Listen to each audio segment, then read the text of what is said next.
Hola amigos, soy Guillermo Ricci, instructor de yoga y titular de la librería Semillas de Luz. Es un gusto participar de esta celebración del Día Internacional del Yoga 2020 porque es importante ya que marca la diferencia entre el yoga y las religiones. Si el actual primer ministro de la India, Narendra Modi, consigue que la ONU en el año 2015 mencione el día 21 de junio como Día Internacional del Yoga, es justamente para poder despegar ya definitivamente el yoga de las religiones. Luego eso es convalidado en el año 2016 cuando la propia UNESCO menciona al yoga como patrimonio inmaterial de la humanidad. Ahora bien, es bastante común que la gente confunda yoga con religión y es una confusión razonable. ¿Por qué? Porque el yoga se ha venido mezclando con las religiones desde hace miles de años hasta nuestros tiempos. Y esto porque las prácticas religiosas han tomado al yoga como una técnica o modo de interiorización de la conciencia y sus técnicas yógicas han quedado incorporadas en las distintas prácticas religiosas. Por ejemplo, la Vedanta, el hinduismo, luego el budismo e incluso los cristianos hemos tomado algunas prácticas de interiorización de la conciencia que le llamamos, por ejemplo, contemplación. Esta confusión es bastante normal y nos toca muchas veces en la estructura de yoga tener que aclarar la diferencia. Y es que ambas cosas, religión y yoga, abordan un mismo aspecto del ser humano, su espiritualidad. Vale destacar que ya antes se había intentado separar el yoga de las religiones. 200 años antes de Cristo, un santo del hinduismo, Patanjali, separa las prácticas yógicas del hinduismo y dice, esto es el yoga, y escribe lo que se conoce hoy como los Yoga Sutras, que son las bases del yoga moderno. Esto fue 200 años antes de Cristo. 100 años atrás, otro gran yogi y santo de la India, de nombre Paramahansa Yogananda, que es considerado por los grandes vedantistas de Occidente como el padre del yoga en Occidente, también trajo el mismo postulado. Diferenció el yoga de la religión, definiendo el yoga como una práctica científica psicofisiológica. Práctica científica psicofisiológica. Desde el punto de vista de la filosofía, al definir el yoga como ciencia, coloca una distancia inmediata con las religiones. ¿Por qué? Porque desde el punto de vista de las fuentes del conocimiento que señala la filosofía, nos indica que pertenecen a distintas fuentes de conocimiento cuya explicación o método de explicación del conocimiento es irreconciliable.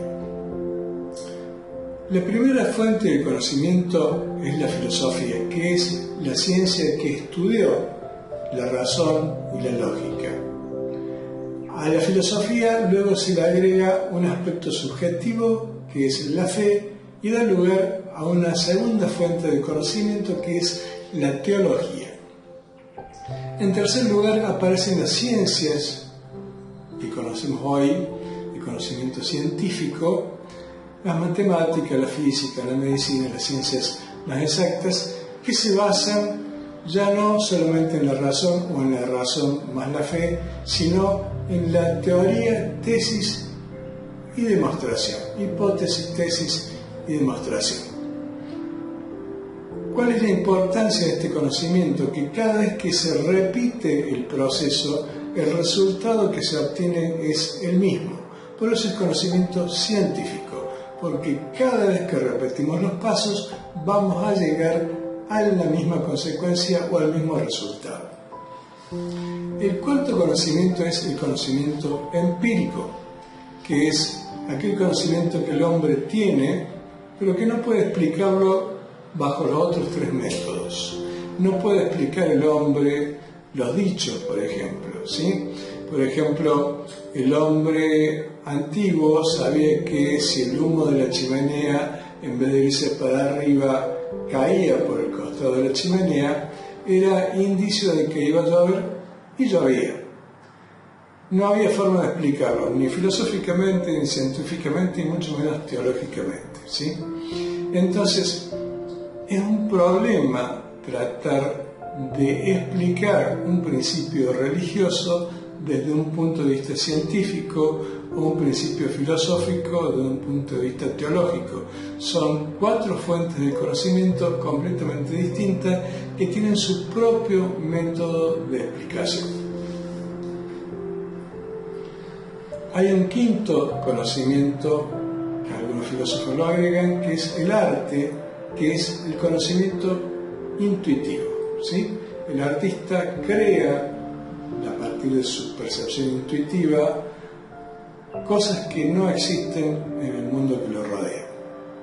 Bien, ahora, ¿cuál es la diferencia fundamental? La diferencia fundamental entre la religión y el yoga, si bien ambos abordan un mismo aspecto del hombre, su espiritualidad, es que, como define Paramahansa Yogananda, el yoga lo hace desde lo psicofisiológico, mientras que las religiones lo abordan desde los dogmas, lo intelectual, y lo emocional, la devoción. Entonces, por un lado, las religiones abordan la espiritualidad del hombre desde la razón a través de los dogmas y desde la emoción a través de la devoción, y por otra parte el yoga aborda la espiritualidad del hombre desde técnicas científicas para la interiorización de la conciencia y poder lograr la experiencia personal de aquellas cosas que las religiones nos hablan. Bien, hay una sola forma de comprender la diferencia fundamental entre yoga, religión y espiritualidad. Y hay una analogía perfecta con la música. Yo aquí tengo una partitura. Esta partitura me dice todo en relación a la música. La armadura de clave, las notas, los sostenidos, la duración, los silencios. Si yo sé solfear, voy a tener inmediatamente una idea de cómo suena esta partitura, ¿sí? Pero si yo me acerco a la partitura al oído, acá no hay música, hay ruido a papel. Bien. Para que suceda la música es necesario la convergencia de 2 elementos más: el ejecutante y un instrumento. Cuando el ejecutante toma la partitura y la aplica al instrumento, surge la música. Ahora bien, con la religión y la espiritualidad pasa lo mismo. La espiritualidad es etérea como la música, ¿sí? Y los libros sagrados nos dicen todo en relación a la espiritualidad. Biblia, Corán, Bhagavad Gita, está todo expresado ahí. No hay prácticamente nada que agregar. Ahora, uno se acerca a los libros, al oído, y allí no hay espiritualidad. La espiritualidad va a suceder cuando el buscador espiritual pueda aplicar en su vida esas enseñanzas. De la misma manera que ejecutamos la partitura del instrumento, aplicar en nuestra vida esas enseñanzas. Ahora, ¿cuál sería el instrumento por el cual haríamos sonar la partitura de la religión? Es nuestra mente. Si no sabemos usar nuestra mente, no hay ninguna posibilidad de que una persona pueda llevar a su vida cotidiana las enseñanzas del cristianismo, del budismo o del hinduismo. Van a quedar como cosas teóricas a las cuales adherimos intelectualmente, satisfacciones intelectuales, pero no lo vamos a poder plasmar en nuestra vida. El yoga nos enseña cómo, más allá de cuál sea nuestra religión, cómo vamos a plasmar en nuestra vida estas enseñanzas mediante la educación de nuestra mente. ¿Sí? Entonces, si yo intento ser un buen cristiano, un buen hindú, un buen budista, pero no puedo controlar mis emociones, por ejemplo, no hay ninguna posibilidad de que yo pueda llevar a la vida diaria estos principios religiosos. Allí es donde el yoga concurre en auxilio de cualquiera de las religiones para explicarnos cómo dominar nuestra mente. Y la palabra meditación, que es la palabra que representa fundamentalmente al Raja Yoga, significa dhyana en sánscrito, que quiere decir control de la mente. Entonces, el yoga viene en auxilio de la práctica espiritual del hombre más allá de cuál sea su religión, ¿sí? Por eso es que la UNESCO lo termina reconociendo como patrimonio inmaterial de toda la humanidad, porque no importa cuál sea tu religión, vos podés practicar yoga, vos podés meditar y llevar a la vida diaria el bienestar que esa práctica te produce y poder ser, en consecuencia, un buen cristiano, un buen budista, un buen hindú, etc. Bien.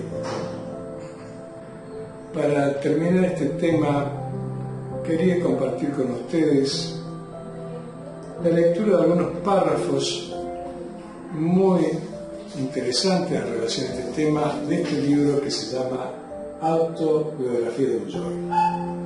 Autobiografía de un Yogi es el libro principal escrito por este yogi, Paramahansa Yogananda, en el año 1946 y que es bestseller permanente hasta nuestros días. Ya ha sido traducido a más de 50 idiomas, donde él explica, él era licenciado en letras, relata de una forma muy amena su búsqueda espiritual. Entre esa aventura nos va dejando una cantidad de enseñanza profunda de la metafísica y de la espiritualidad. Vamos a compartir unos párrafos de este libro sobre la validez de todas las religiones tradicionales y la necesidad de realizar nuestra propia divinidad. Paramahansa Yogananda remarca en su autobiografía de un yogi, refiriéndose a su Parangurú, Lahiri Mahasaya. Parangurú es el gurú del gurú, el linaje. Lahiri Mahasaya decía: prepárense para el futuro viaje astral de la muerte, elevándose cada día en el globo de la percepción de Dios. Debido a la ilusión, creen que son un conjunto de carne y huesos, el cual no es más que un nido de dificultades. Mediten incesantemente para que pronto puedan contemplarse como la esencia infinita, libres de toda forma de sufrimiento. Dejen de ser prisioneros del cuerpo, usando la llave secreta de Kriya, aprendan a escapar hacia el espíritu. El maestro estimulaba a sus diversos discípulos a adherirse a las buenas disciplinas tradicionales de sus propias religiones, haciendo hincapié en la naturaleza universal de la práctica técnica de Kriya Yoga para alcanzar la liberación. Es decir, es aplicable a cualquier religión, el Raja Yoga, la meditación. Lahiri daba libertad a sus chelas, los chelas son los estudiantes, los discípulos, para que vivieran sus vidas de conformidad con el ambiente y creencias en que habían nacido. Un musulmán debe efectuar un namaj 5 veces diarias, indicaba el maestro. Varias veces al día el hindú debe sentarse a meditar. Un cristiano debe arrodillarse varias veces al día, orando a Dios y luego leyendo la Biblia. Sin embargo, en su autobiografía remarca esta advertencia de Swami Sankara. Swami Sankara fue un santo muy importante de la India, que en su famoso libro 100 aforismos afirma: el ritual externo no puede destruir la ignorancia, porque estos no son mutuamente contradictorios. Únicamente el conocimiento directo destruye la ignorancia.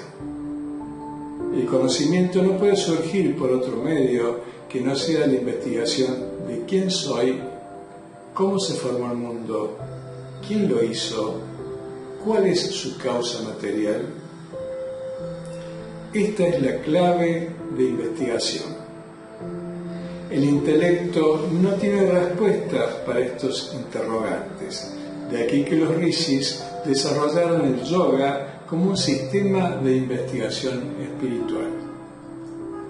Finalmente, Paramahansa Yogananda sincera la fragilidad espiritual del ser humano en este libro al expresar: sabemos que el hombre es habitualmente impotente ante las malas pasiones, pero éstas se hacen inofensivas y el hombre no encuentra motivos para entregarse a ellas cuando en él nace el conocimiento de un gozo superior y perdurable a través de la práctica de Kriya Yoga.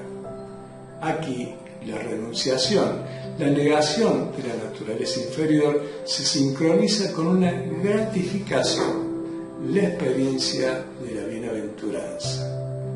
De no contar con este proceso, las normas morales, que abarcan meras prohibiciones, carecen de todo valor para nosotros. Bien, amigos, espero que les haya sido de utilidad esta lectura y que pasen un hermoso día. Pranam.